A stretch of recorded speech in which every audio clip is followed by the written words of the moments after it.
A paz esteja com vocês, meus irmãos.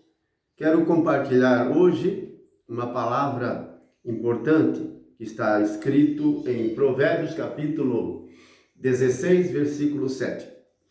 Esse versículo e também o texto que está no livro de 2 Reis, capítulo 6, versículo 8 a 23. É um dos episódios na vida do profeta Eliseu, este grande profeta que era assistente e ajudante do profeta Elias. Esse texto fala de um fato muito importante que vai trazer a nós, a você, uma palavra de sabedoria, educação do reino dos céus, certo? Mas vou citar primeiro Provérbios 16, versículo 7, que faz parte desta pregação, vai instruir você, vai abrir os seus olhos, o seu coração. O Espírito Santo vai tocar, você vai sentir. Ali diz no versículo 7, quando Deus se agrada de um homem, ele reconcilia até mesmo os seus inimigos com ele. Você entendeu? Até seus inimigos. Ele se agrada do homem, significa ele se agrada da conduta, é do comportamento. É isto que Deus está mostrando, falando. Quando um homem, uma mulher, um jovem, alguém agrada a Deus. É a conduta, é o comportamento. Os antigos profetas, os discípulos de Cristo, João Batista, os apóstolos e todos os cristãos, os pregadores, eles sempre pregavam. E aqueles que são verdadeiros pregadores sempre vão pregar que o comportamento, a conduta, o caráter, é isso que Deus se agrada. Porque o cristianismo verdadeiro, ele se expressa no comportamento, nas palavras, nas tuas ações, reações, o tratamento com a tua família, os vizinhos, as pessoas na rua, no lugar onde você trabalha, nas lojas, nas empresas, todo lugar onde você entra. E há seres humanos, pessoas. E até mesmo do trato com os animais, com as criaturas. Porque o ímpio, ele é cruel com as criaturas. É cruel. Mas o justo trata bem, com estima. Ele ama também o meio ambiente, a fauna, a flora, a biodiversidade, as criaturas. O justo, aqueles que são de Deus, não jogam lixo em qualquer lugar, não maltratam os animais.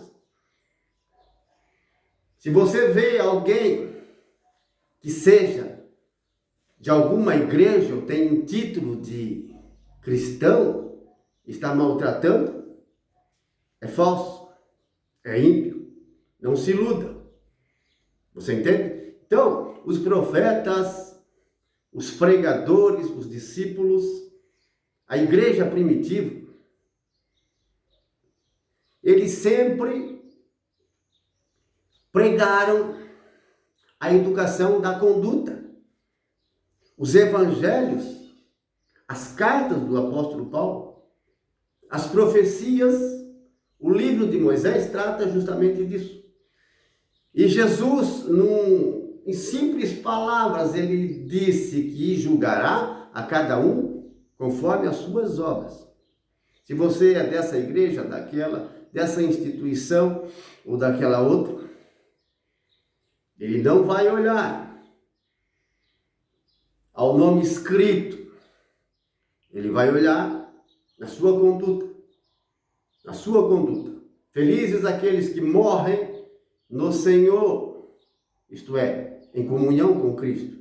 Que eles descansem de seus trabalhos, pois suas obras os seguem. Que obras? São as tuas palavras, as tuas ações, reações, o teu tratamento com as criaturas de Deus, com o meio ambiente e também com as pessoas. Você entende?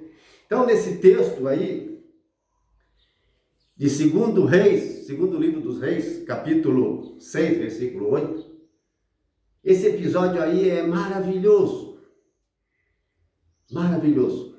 Veja, o rei da Síria, ele estava em guerra contra o rei de Israel.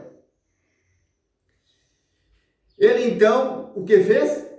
Reuniu os seus conselheiros e mandou um destacamento a certo lugar aonde o rei de Israel passaria. Ele queria capturar o rei de Israel. Essa era a verdade. Porque capturando o rei, ele teria o domínio sobre todo o povo de Israel. Ele queria só uma pessoa, era o rei. Então, ele colocou emboscada em certo lugar. Mas tinha um profeta lá em Samaria. E o nome dele era Eliseu. O homem do verdadeiro Deus, Eliseu. Deus revelava a Eliseu até mesmo as coisas que Ben-Hadad, o rei da Síria, confabulava, isto é, conversava no seu quarto. E o Eliseu avisou o rei de Israel. Ele disse: olha, não vá a tal lugar porque o rei sírio, Ben-Hadad, armou um laço, uma emboscada para você lá. O rei de Israel mandou gente para ver se realmente era. Ele estava em dúvida.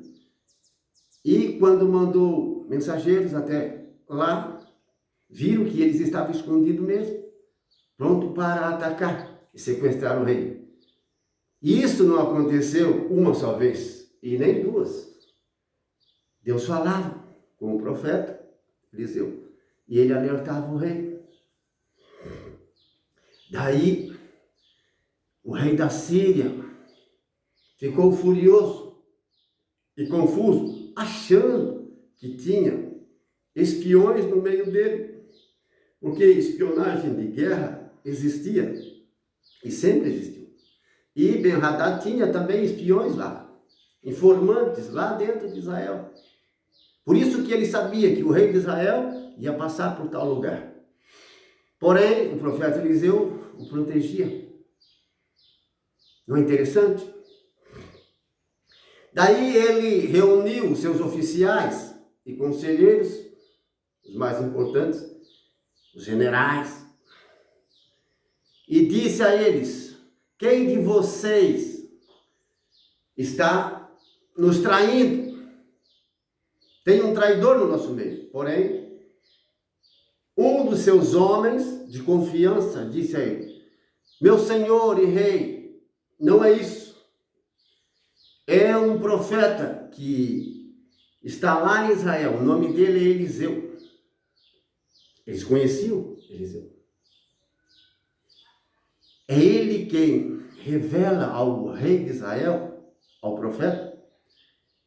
Deus que revela ao profeta, até mesmo aonde o rei conversa em seu segredo, no quarto de dormir. O rei assírio ficou, admirado e confuso. Não é possível? Esse homem é um adivinho. A intenção dele foi essa: vamos localizar esse profeta e sequestrar ele.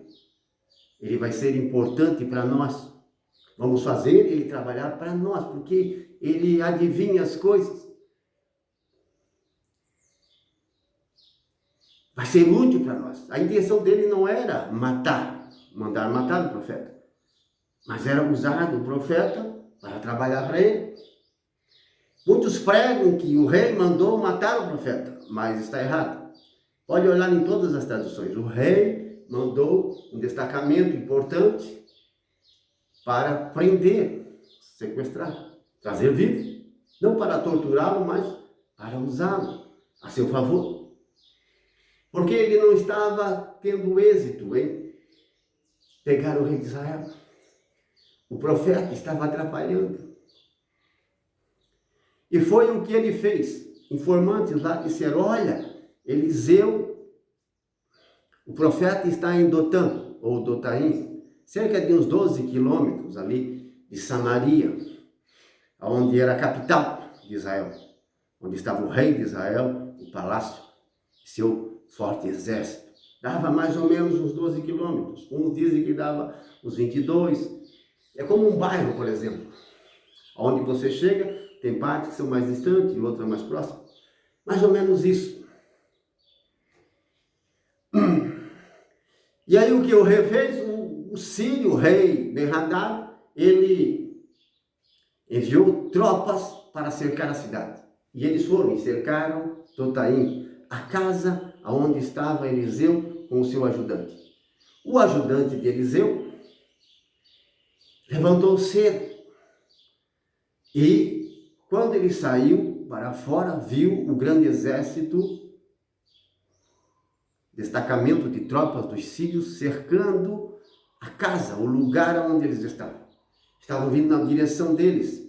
E daí ele falou a Eliseu: Eliseu, ai de nós, vamos morrer, os sírios estão nos cercando e vêm contra nós. Ficou tremendo de medo o servo de Eliseu. Achava que eles iam morrer.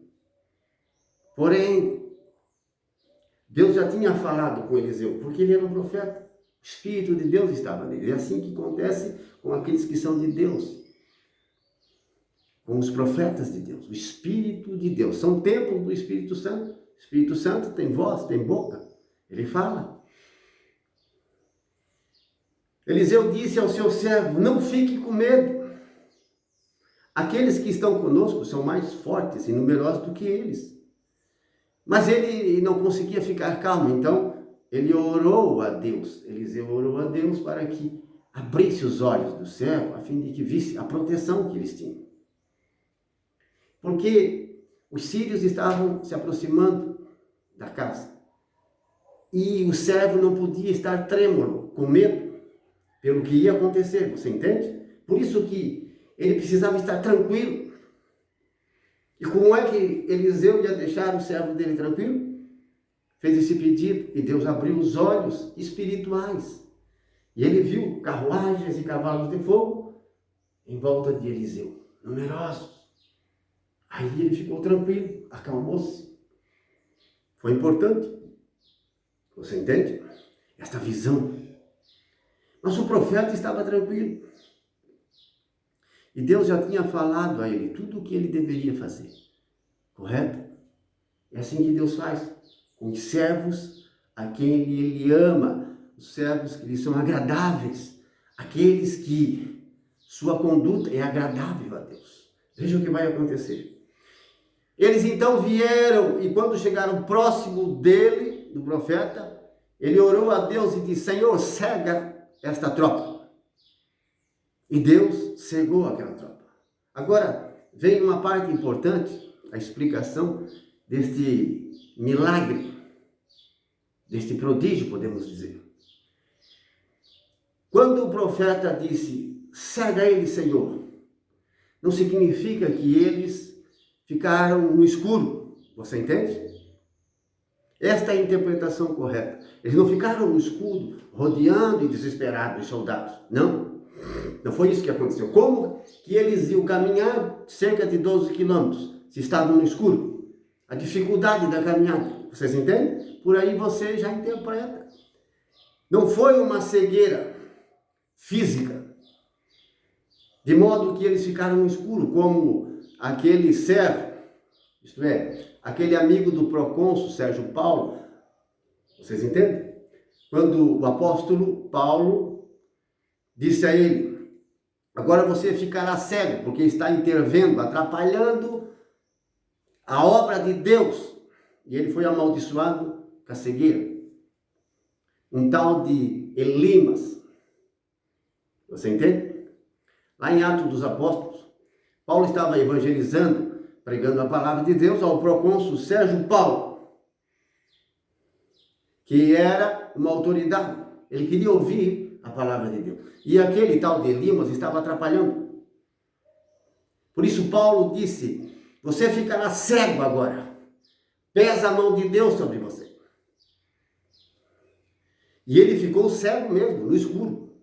Nesse caso, ele ficou cego. Começou a rodopiar, ele ficou desesperado. O procônsul Sérgio Paulo abraçou a fé. Mas ele não ficou cego para sempre. Paulo disse, até um certo momento, até quando Deus quiser, você vai ficar cego. Ele foi castigado. E através desse castigo, porque estava atrapalhando a palavra de Deus, Paulo evangelizando o homem, e aquele outro se interpondo. Voltando ao texto, não foi uma cegueira desse tipo. Não ficou no escuro. Lembra do que aconteceu lá em Sodoma, na casa de Ló, quando os 2 anjos estavam lá dentro? Ló saiu para conversar com aquele povo perverso, que queria abusar daqueles homens. Eram 2 anjos, eles não sabiam. E Ló estava tentando contê-los, mas eles ficaram bravos e irados. Tentaram agarrar Ló, mas os anjos abriram a porta e puxaram. E o que diz a palavra, aqueles 2 anjos cegaram aquela população, aquela gente. Era de noite, não era durante o dia. E eles não conseguiam achar a porta. Rodeavam a casa, ficaram como que abobados. Eles não ficaram cegos no escuro, era noite, mas eles não ficaram cegos. Eles ficaram, essa cegueira foi para atrapalhar eles. Isso às vezes acontece conosco. Às vezes a gente perde um óculos, celular, alguma coisa. Ela está num lugar, mas você não consegue ver. Passa e repassa e você fica indignado, porque não consegue achar. Está ali, mas você não vê. Está ali e você não vê. E passa horas e horas, até que você acha um objeto que você tinha perdido. Até mesmo o óculos. Eu me lembro que meu pai estava irritado um dia, porque ele tinha perdido o óculos. E perguntou, onde está o meu óculos? Estava nos olhos dele. Aí eu falei, está nos olhos do pai. Ele botou a mão, é mesmo? Nem sentia mais os óculos. Então é mais ou menos isso, irmão. Eles ficaram atrapalhados, eles ficaram como que abobados. Essa é a cegueira, certo? E daí o profeta disse a eles, eu vou levar vocês no homem que vocês procuram. É Eliseu? Vou levar vocês até eles. E o profeta Eliseu, como ajudante, levaram eles até Samaria. Até lá. Entrando em Samaria, quando o rei de Israel viu, cercou com todo o exército, aquelas tropas dos sírios. Então Eliseu orou a Deus, Senhor, abre os olhos dessas tropas sírias. O Senhor abriu os olhos, eles voltaram ao normal. Era como se eles fossem conduzidos, isto é, como se fossem criancinhas, fossem conduzidos pela mão. Você entende? E quando os olhos deles se abriram, eles caíram no desespero. Nossa, estamos mortos. Vamos todos morrer. Caímos numa armadilha. Eles que tentaram fazer a armadilha para o rei de Israel, caíram numa armadilha. Você entende? Mas vejam o que vai acontecer. Eles com medo, tremendo, sabendo que iam morrer. Eram inimigos. Estavam em guerra contra o povo de Israel. Então o rei de Israel disse ao profeta Eliseu, devemos atacar e matar? Olha a resposta do profeta. E aí que eu quero que você preste bastante atenção. Você mata aqueles que faz prisioneiro de guerra? Se você faz isso, esses aqui são meus prisioneiros. E você vai tratá-los bem. Vai fazer um banquete, dar de comer a beber essa gente. E depois, despedi-los em paz.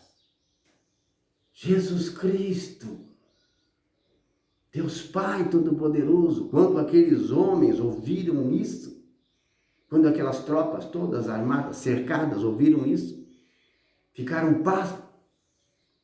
Seus corações gelaram. Eles não vão nos matar? Vão nos tratar bem? Como é possível isso? Que homem é esse? Quem acha um inimigo e deixa parti-lo vivo? Ninguém faz isso. É Antigo Testamento. Deveriam ser eliminados. Mas Deus, que é amor, e é o mesmo, ele não mudou, disse ao profeta Eliseu tudo o que ele deveria fazer. Se Deus dissesse a ele, eles devem morrer, o profeta diria, matem. E eles teriam sido eliminados. O profeta escuta a voz de Deus. O profeta é muito importante na igreja, não só no Antigo Testamento. Hoje temos profetas que ouvem a voz de Deus, mas é preciso tomar cuidado, porque existe uma diferença. E qual é a diferença? Os frutos, a conduta, meu irmão. Lembra? Provérbio 16, versículo 7. Quando Deus se agrada de alguém, de um homem, uma mulher, de uma pessoa, ele reconcilia até mesmo os seus inimigos com ele. Isto é, se agrada da conduta, em outras traduções, se agrada da conduta de um homem. Da conduta, comportamento, expressão. E Eliseu era a pessoa que agradava a Deus. Andava fielmente no caminho de Deus, era agradável. E assim que devemos ser. É impossível? É difícil? Não, ele era um homem como nós. A diferença é que você precisa se esforçar, você precisa lutar. Levantar antes do pôr do sol, isto é, do nascer do sol. Levantar antes da aurora. O sol vai nascer, você já se coloca de pé. Antes de começar o dia, muito antes, às vezes 3 horas, 3h30, 4 horas, 4h30 da manhã, 5 horas, depende do lugar onde você está e da estação do ano, da época. O sol ainda não se levantou, é bem cedo. Se levante e ore e adore a Deus. Você adora a Deus? Daniel fazia isso 3 vezes ao dia, voltado para Jerusalém, a cidade que foi destruída, templo, a cidade, o povo exilado. Ele todos os dias fazia isso, de manhã, à tarde e à noite. É um exemplo para nós. Um homem também que agradava a Deus. Sua conduta agradava a Deus. E ele fez, Daniel fez amizade com o inimigo maior, Nabucodonosor. Se tornou amigo de Daniel por causa da conduta dele. Se você ler o livro de Daniel, você vai perceber que até o filho, Belsazar, que tinha o mesmo nome de Daniel, foi trocado de Daniel para Belsazar, e ele deu, o Nabucodonosor deu o nome do filho dele, que substituiu ele no trono, certo? De Belsazar, também o mesmo nome. E fez dele seu amigo. Olha, um homem que agrada a Deus. Agora você não pode generalizar essa palavra de Provérbios, capítulo 16, versículo 7. Serão todos os inimigos? Não todos. Cuide com essa palavra, tudo e todos. Na Bíblia. A Bíblia é cheia de metáforas, hipérbole, ilustrações, parábolas, sinais, símbolos. Veja, aquelas muralhas dos pagãos da terra de Canaã, elas vão até o céu. Homens gigantes, bem armados. Como é que nós vamos vencer? Cidades fortificadas, muralhas que vão até o céu, é um exagero. As muralhas não iam até o céu. Mas é uma forma bíblica de ilustrar uma narração. Até hoje, quem escreve livros e faz pregações, ou conta história, sempre há metáforas, hipérboles, fazem parte da linguística, da linguagem, para tornar uma história mais atraente, bonita, você entende? E a Bíblia é cheia disso. Então não serão todos os inimigos, de modo geral. Pela história do povo de Deus, você já vê que muitos que não gostavam de Jesus, que eram seus inimigos, se tornaram amigos através dos milagres, das curas, das suas pregações. Correto? Mas nem todos. Quem matou Jesus Cristo, quem mandou matar Jesus Cristo, foram seus inimigos. Todos pregam que por causa de nossos pecados ele foi morto. Nossos pecados que fizeram Jesus ser crucificado. É verdade. É verdade. Mas, através de quem? De seus inimigos. Então, esses inimigos não tinham como reconciliar. Tem tipos de inimigo que nunca vai ser seu amigo, mesmo que você tenha essa conduta agradável a Deus, como a de Eliseu, Daniel, os profetas, os discípulos, Jesus Cristo. Entende? Então, não são todos. Não pode generalizar esse versículo de forma literal, como muitos erram pregando a palavra de Deus, de uma forma literal. Por isso há tantas divisões, tantos preconceitos, tanta difamação, tanta inimizade. Se fazem inimigos católicos, inimigos de católicos, evangélicos, inimigos de evangélicos. São inimigos. Lutam contra si, combatem uns aos outros, que vergonha. O que está faltando aí não é uma conduta agradável a Deus? Em muitos casos, sim. O rei de Israel deu um banquete àqueles homens, eles comeram, beberam e ficaram espantados com aquela expressão, com aquela atitude de caridade, meu irmão. Amor aos inimigos. Olha que interessante. No Antigo Testamento, amor aos inimigos, quando se deveria matar os inimigos, eliminar. Não é uma atitude exemplar. O rei de Israel achou que deveriam matar. Ele não estava errado. Mas o profeta tomou posição e disse: essa é a vontade de Deus. Que você trate bem esses inimigos. Você entende? Esses inimigos. Não que vai tratar bem todos os inimigos. Não podemos tratar todo mundo igual. A sabedoria de Deus nos ensina isso. Jesus tratava a cada um conforme merecia. Generalizar, tratar tudo igual. Você não pode ser evangélico, crente, católico. Está tratando mal todo mundo. Está condenando todos eles. Por quê? Você se acha melhor? Eles, meus irmãos, foram despedidos em paz. E olha o que aconteceu, o resultado disso. Quando eles ficavam comentando pelo caminho até chegar lá, nossa, esse é um homem bom, nós achávamos que era um inimigo, mas não era. Uma pessoa muito boa, nos trataram bem. E conversando até chegar lá. Quando chegaram ao rei, e daí? Capturaram o homem, sequestraram ele. Onde ele está? Conseguiram? Eles disseram, não. Aconteceu isso e mais isso. O rei Ben-Hadad ficou pasmo, ficou admirado. Começou a coçar a barba, o cabelo. Realmente, eles não são tão maus assim como nós pensávamos. Não são tão maus assim. Eles são melhor do que nós. Olha o testemunho.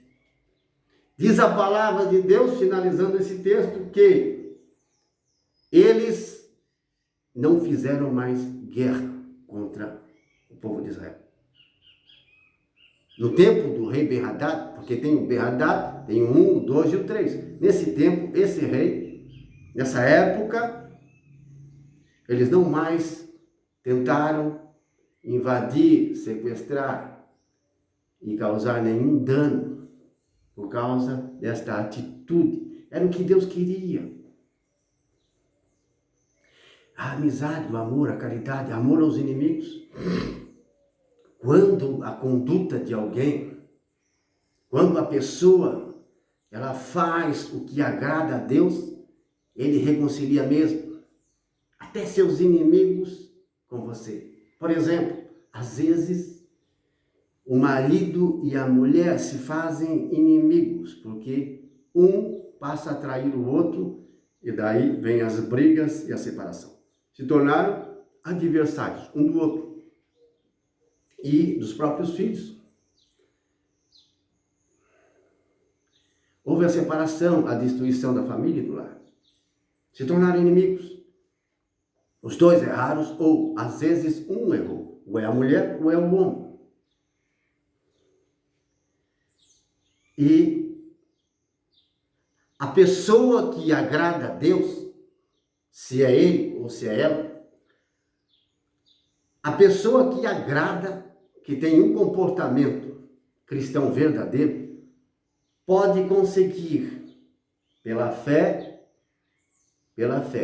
a reconciliação desse inimigo, que era às vezes o marido traidor ou a mulher traidora, se andar no caminho santo. E vocês sabem qual é o caminho santo.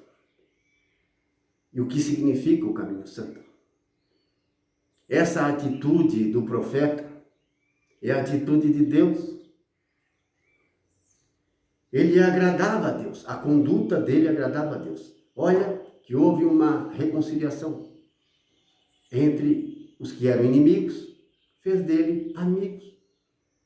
Não houve nessa época mais guerra. Eles cessaram de tentar invadir e causar dano ao seu semelhante. Eles viram que não eram melhores. Agora preste atenção. Preste bem atenção. Jesus, em sua oração, em João capítulo 14, quando Jesus ora ao Pai, ele diz: Pai, que todos sejam um, como nós somos um. Como eu e tu, Pai, somos um, ele está falando de unidade. Não que o Filho seja o Pai e o Pai seja o Filho. Não é. Jesus é o Filho. O Pai é o Pai, Jesus é o Filho. Você não sabia?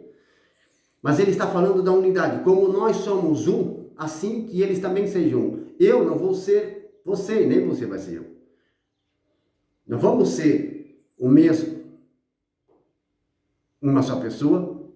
Entendeu? Nós vamos ser na unidade de consciência, de pensamento, unidade, harmonia, naquilo que nós pensamos. Você entende? Naquilo que nós pensamos. Unidade no pensamento, nas ideias. Entende? Essa é a unidade. Que vocês, que a igreja tenham essa unidade. E não é o que está acontecendo. Grupos isolados são unidos, mas falam mal, difamam um ao outro, sendo que deveriam não ser assim. A oração de Jesus foi por uma unidade universal. Uma unidade universal.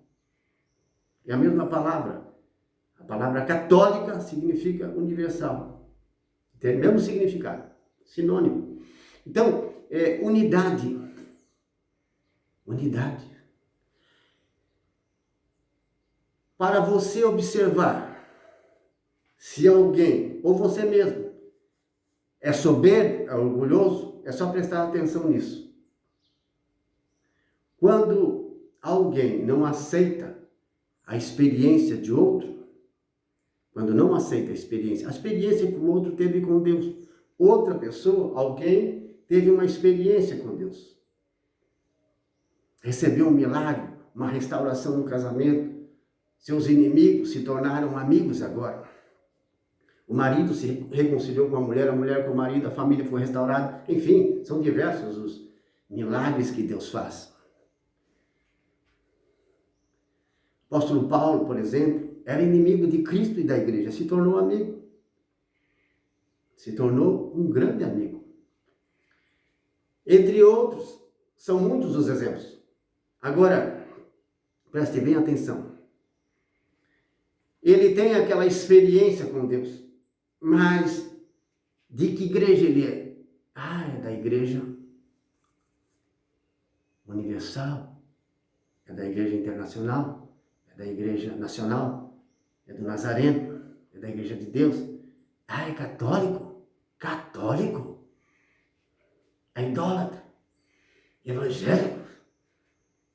Isso, são gente falsa, são gente mentirosa. Você entende? A expressão de soberba e de orgulho é orgulho. Você nem deveria participar da Santa Ceia. Você nem deveria participar da comunhão, você que é católico. Olha o tamanho do pecado.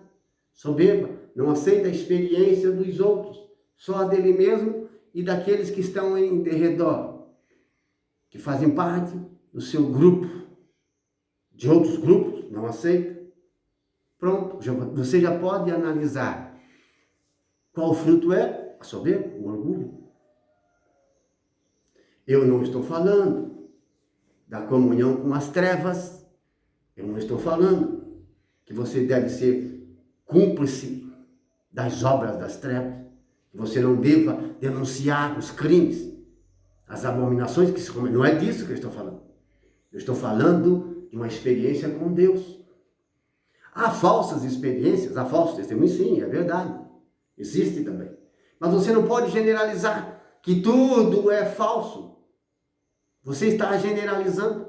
Se é dessa ou daquela outra igreja, é falso. Orgulho seu, soberbo. Temos que analisar os frutos pela árvore, não pelo nome. Não pelo nome, mas pela pessoa. E esses frutos se expressam no comportamento. No comportamento. Você está lá, vive com aquela pessoa, anda com ela, participa com ela, não participa. Você está fazendo um julgamento sem saber, sem conhecer a vida da pessoa. Você entende? Soberba, orgulho. O humilde, ele analisa. O humilde, ele ouve. Ele ouve. O soberbo não ouve, não escuta. Ele fala em cima da palavra do irmão. A discussão é uma briga. Do soberbo, do orgulhoso, é uma briga. É verdade. Você está se analisando? Então, você pode se analisar por aí.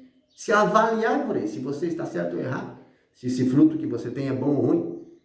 Se você tem esse costume de contender, falar em cima da palavra do outro, e é uma briga, conversa com você por causa da Bíblia, da palavra de Deus, você está se fazendo de inimigo. Será que é esta unidade que Deus exige de ti e da igreja?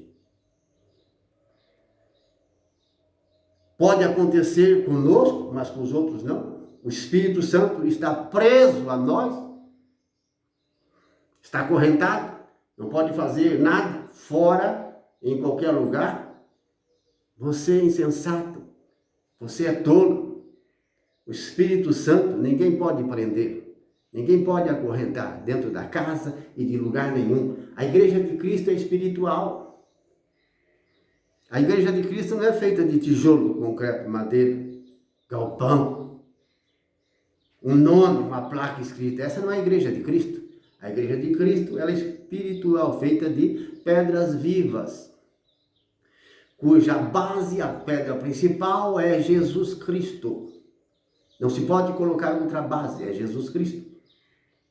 E sobre Jesus Cristo foi construído um novo templo, que é a igreja, o Israel de Deus, a igreja feita de judeus e pagãos, convertidos que abraçaram a fé nesse Jesus, o Salvador. Experiência com Deus. Falta para você experiência com Deus. Quando você lançar fora esse teu fingimento, esse teu orgulho, você pode ser renovado. Os teus olhos vão se abrir. os teus ouvidos vão se abrir. E você pode ter experiências extraordinárias com o Espírito Santo. Você entende? Porque nós somos templo do Espírito Santo. A casa de Deus somos nós. E quando nos reunimos com mais irmãos, chamamos de igreja. Igreja. A igreja de Cristo é uma só. Um só Deus, um só Senhor, uma só fé, um só batismo. Só igreja. Jesus a cabeça e o corpo. Feito de cristãos no Espírito. Foi o que ele disse à samaritana no poço de Jacó. Vocês judeus, a samaritana falou assim, vocês judeus dizem que é em Jerusalém que se deve adorar a Deus. Mas nós pregamos que é aqui em Samaria. Jesus falou a ela, vocês não sabem o que vocês adoram. A salvação vem dos judeus, você não sabia? Mas vai chegar a hora, e já chegou, em que os verdadeiros adoradores adorarão ao Pai em espírito e em verdade. Esses adoradores é que o Pai gosta, ama, procura. Os que adoram a Deus, não só em espírito, mas em verdade. Essa verdade não é uma verdade humana, é a verdade de Deus. Por isso, onde há a verdade de Deus, não há fingimento, falsidade ou mentira. Se houver, não é de Deus. Você entende? Mas aquela atitude de amor aos inimigos é algo extraordinário. Jesus, na educação do reino de Deus, que é o Evangelho, educação para a sua conduta, seu caráter, formar o seu caráter, das crianças, o seu, da sua família, formação de caráter, um comportamento novo. Ele disse, amai os vossos inimigos, fazei bem àqueles que vos odeiam, orai pelos que vos perseguem e caluniam. Este é o mandamento dele. E ele cumpriu, ensinou, guardou, viveu, cumpriu. Amou os seus inimigos e ensinou a igreja a fazer o mesmo. O profeta Eliseu, ele simplesmente expressou o que estava no coração dele, a ordem de Deus. Foi a ordem de Deus. Deixe que vivam, trate bem esses inimigos. Trate bem eles. Foi um banquete, bebida, água. Eles ficaram totalmente desarmados. Ficaram admirados. Foram meditando pelo caminho, conversando a respeito disso. Nós poderíamos ter sido todos mortos. Ai de nós, nunca mais voltaríamos para casa. Não ia ver mais nossos filhos, nossa mulher. E fomos tratados com tanta bondade, liberalidade, generosidade. Não devemos mais fazer guerra contra eles. Aqueles receberam uma lição, eles tiveram essa experiência de amor. Uma experiência de amor, uma atitude de amor ao inimigo, tem o poder de salvar muita gente. E este exemplo, essa atitude, fala até hoje. Até hoje, vai falar até o fim. A mesma mensagem que estou pregando sempre vai ser pregada. Ela é eterna. Você entende? Por isso, amados irmãos e irmãs, tomem isso como um exemplo para a sua vida. Faça isso. É o seu vizinho? É seu inimigo? Você é inimigo do seu vizinho? Não é possível. Se você é, precisa de uma libertação muito grande.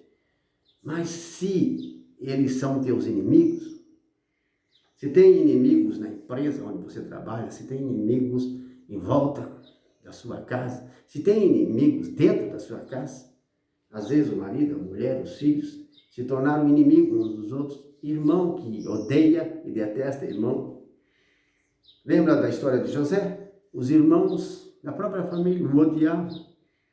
Eram inimigos de José, os irmãos. O que eles fizeram? Queriam matá-lo. Deus não permitiu. Foi vendido como escravo ao Egito. É uma história muito linda. Mas como a conduta de José era agradável a Deus, o que ele fez? Reconciliou todos os irmãos com ele no final da história. Os irmãos precisavam dele para sobreviver. E ele se revelou aos irmãos. E os irmãos ficaram desarmados. Nossa, poderíamos ser mortos agora por aqueles que nós odiávamos e queríamos matar. Então José deu um testemunho. Eles se abraçaram, choraram, beijaram. E José os sustentou, ele e a família. Mandou chamar seu pai. Ele nem sabia que José estava vivo, porque os irmãos mentiram. Disseram que ele foi morto por uma fera. Era mentira. Tinham raiva, eram inimigos. E agora Deus reconciliou por causa do testemunho de José.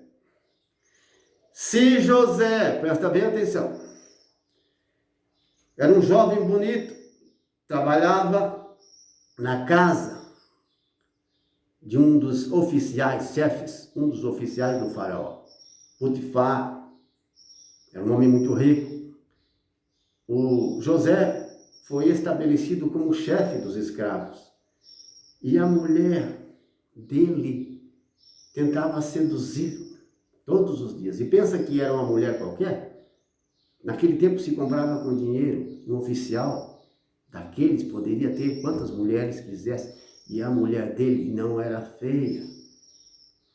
Era um mulherão. Pode imaginar? O perfil da mulher desse homem. E José era solteiro, era jovem. E ela todos os dias queria levá-lo para a cama. Tentava ele, seduzia ele. Ele era um jovem. Mas ele sempre dizia não. Era puro de coração. Ele estava sendo provado. Mas se José cede ao adultério, toda aquela história bonita jamais teria sido escrita. E essa reconciliação dos irmãos que eram inimigos não teria acontecido. Olha a mudança radical na história. Por isso, amados irmãos e irmãs, é possível ser agradável a Deus? Sua conduta está agradando a Deus? Ou você cede fácil às tentações e quando cai na tribulação, na prova, você dá as costas a Deus, abandona seu grupo, suas reuniões? Às vezes por picuinhas, as pessoas abandonam. José, olha só o que Deus fez, reconciliou, cumprindo assim a palavra do filho dele, isto é, do filho de Davi, que era Salomão, que escreveu isso. Provérbios 16, 7. Quando a conduta de um homem agrada a Deus, ele reconcilia com ele até mesmo os seus inimigos. Isso pode acontecer na sua vida. Pode acontecer no seu casamento, no ambiente de trabalho, com os seus vizinhos, na igreja. Pare de ser soberba, orgulhoso. Pare com isso. Seja humilde.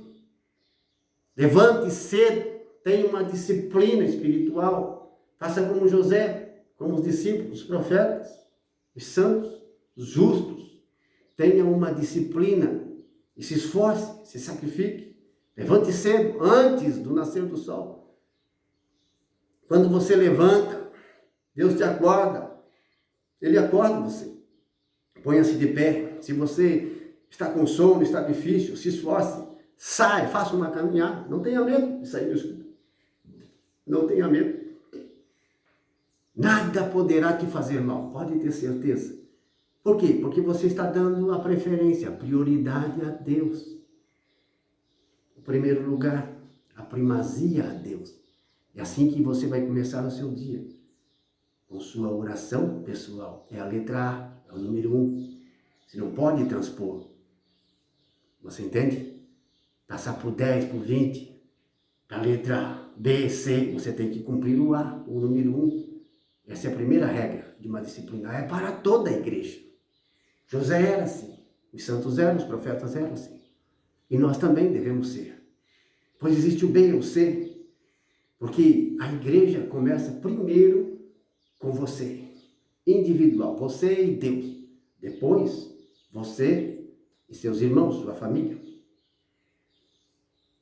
Em seguida, a igreja.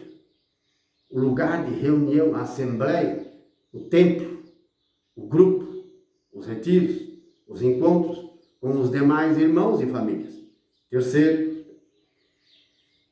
mas se você vai a encontros ou vai na igreja e não ora com a sua família, meu irmão, como é que você vai ser agraciado? Como vai deixar e se libertar desse orgulho que você tem? Não tem como. Você está transpondo. Correto? Está colocando a carroça na frente dos cavalos. Está invertendo as coisas. Não pode. O cavalo tem que estar na frente, a carroça atrás. Correto? É a letra A. Disciplina espiritual. Lute por isso. Se esforce. É aí que começa o dia. Se a sua família, seus irmãos, eles não querem participar, eles não querem orar, que é uma oração familiar, a igreja começa ali. Você não pode pular e ir para a igreja, sendo que a sua família não tem oração. Sim, chama a mulher e os filhos, reúne. Se eles não querem, faça você mesmo. Você vai fazer a sua parte. E diga a Deus, Senhor, eu estou aqui. É uma oração familiar. Minha mulher não quer, meu marido não quer, meus filhos não querem, mas eu quero. Estou aqui com os teus anjos, Espírito Santo. Vá fazendo assim. Até que Deus vai agraciar você. Vai pegar um, vai pegar outro. Entende? E daí você lê a Bíblia com a família. Nem que seja 5 minutos. Você está começando. Depois de um tempo, 10 minutos, lê um capítulo da Bíblia. Lê. Faça uma oração pessoal e vai crescendo. É assim que começa. Essa é a disciplina. E o jejum, que é muito poderoso e não pode faltar. Na disciplina espiritual, o jejum não pode faltar. De jeito nenhum. Mas você não precisa fazer um jejum a ponto de não comer nada até o outro dia, meu irmão. Os cristãos antigos costumavam fazer isso às 4 e sexta-feira. Isso já é antigo. A igreja faz isso. Muita gente faz isso. Agora, começa devagar. Quando você entra numa academia, você não consegue levantar o peso daqueles que já estão 2, 3, 4, 5, 10 anos treinando. Você não consegue o ritmo deles. Você não dá conta. Começa devagar, aos poucos. Entendeu? É a mesma coisa. Comece aos poucos. Vá se habituando. Faça um jejum leve. Até o meio-dia. Tome bastante água. Depois à tarde. Você vai crescendo. Vai se fortalecendo. Você entende? E daí você vai vencer as provas, a tribulação. Todos os testes que virão. José venceu. Eliseu venceu. Os profetas, os apóstolos venceram, Jesus venceu. E esse é o melhor e esse é o maior. É nosso modelo, nosso padrão, Jesus Cristo. E a força e o poder é de Deus. É de Deus, não é nosso. A nossa parte é o sacrifício, o esforço. Mas o sobrenatural, a ajuda, vem do Espírito de Deus. Ok? Deus abençoe você, sua casa, sua família e sua vida. Amém?